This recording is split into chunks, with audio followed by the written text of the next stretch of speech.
तारदाळ येथील जलजीवन खुदाईचं काम बंद पाडले, 1 इंचही जागा उकरू देणार नाही. विनोद कोऱ्हाणे. हातकणंगले तालुक्यातील तारदाळ येथील जलजीवन मिशन योजनेअंतर्गत पाईपलाईन खुदाईचं सुरू असलेलं काम रविवारी सकाळी माजी ग्रामपंचायत सदस्य विनोद कोऱ्हाणे यांनी बंद पाडले. तारदाळ व खोतवाडी दोन्ही गावाकरिता 53 कोटीची योजना मंजूर झालेली आहे. सदर योजनेचे काम 2 वर्ष उलटूनही पूर्ण न झाल्याने नागरिकातून संतप्त प्रतिक्रिया उमटत आहेत. दानोळीमधून तारदाळ फिल्टर हाऊसकडे जाणाऱ्या मेन पाईपलाईनचं काम न करता संबंधित मक्तेदाराने मनमानी करीत तारदाळ खोतवाडी अंतर्गत पाईपलाईन खुदाईचं काम सुरू केलं. त्यामुळे गावातील अनेक रस्त्यांची चाळण झाली आहे.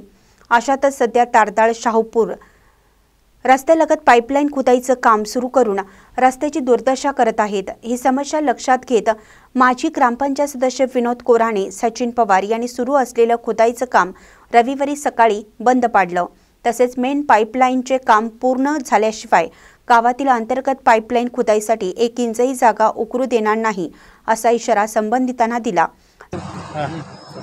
गेली 3 वर्ष झालं नियमबाह्य पद्धतीने चालू असलेलं जलजीवनचं काम आज आम्ही बंद करण्याची सूचना दिल्या. गेली 4-8 दिवस झालं, 15 दिवस झालं आम्ही कोल्हापूरला चक्रा मारतोय. सरपंच, आम्ही जिल्हा परिषद सदस्य आणि गावातले प्रतिनिधी की आम्हाला कामाची अपेक्षा काय आहे. दानोळीतून पाणी पहिल्यांदा आमच्या गावामध्ये फिल्टर हाऊसपर्यंत येणं अपेक्षित आहे.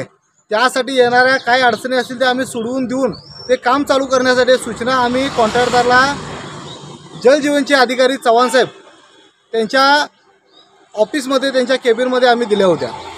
त्या पद्धतीनं दिलेल्या सूचनेचं पालन न करता नियमबाह्य पद्धतीनं जे अपेक्षित नाही, ज्या कामाची गावाला गरज नाही अशी कामं चालू करून जलजीवन आपले पाईपलाईन खुदाई आणि जिथं मऊ लागतं तिथं फायद्याची कामं करून हात वर करण्याच्या परिस्थितीमध्ये दिसत आहे. तर या ठिकाणी आज आम्हाला हे तारदाळ शाहपूर रस्त्याला जे काम चालू आहे ते काम पूर्णपणे त्यांना बंद करायला सांगून प्रथम प्राधान्य हे दानोळीतून आपल्या गावामध्ये जलजीवनच्या आपल्या पाणी जे येणार आहे ते आपल्या फिल्टर हाऊसपर्यंत येणं अपेक्षित आहे. ते काम चालू झाल्याशिवाय गावातील 1 इंचसुद्धा जमीन त्यांना आम्ही खोदू देणार नाही आणि काम करू देणार नाही. जर दानोळीतून पाणी जर आमच्या फिल्टर हाऊसला नाही आलं तर ह्या पाईपलाईन टाकून आणि हा शहाणपणा करून आणि ही खुदाई करून रस्त्याची नासधूस करून गावाला याचा काही फायदा नाही. त्यामुळं आज आम्ही आपल्या ग्रामपंचायतचे सर्वच पदाधिकारी आम्ही इथं उपस्थित होतो. सर्वांनी मिळून हा निर्णय घेऊन हे काम बंद ठेवायला सांगितलेलं आहे. सदरच्या योजनेचं काम मागील वर्षभरापासून संत गतीनं सुरू आहे. त्यामुळे याचा नाहक त्रास तारदाळ खोतवाडीमधील नागरिकांना सोसावा लागत आहे.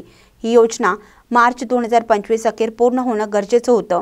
तरी देखील संबंधित विभागाचे अधिकारी यांनी पूर्णपणे दुर्लक्ष केल्याने व संबंधित मक्तेदार यांच्या मनमानी कारभारामुळे संबंधित योजना बारगळली असल्याचं चित्र दिसत आहे.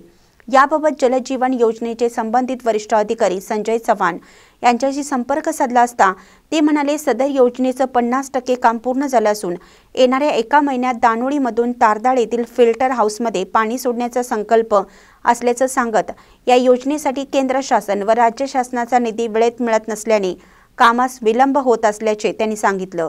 महानकरी न्यूजसाठी बसगोंडा कडेमणी, तारदाळ. ताज्या बातम्यांसाठी महानकरीला सबस्क्राईब करा आणि बेल आयकॉनला क्लिक करा.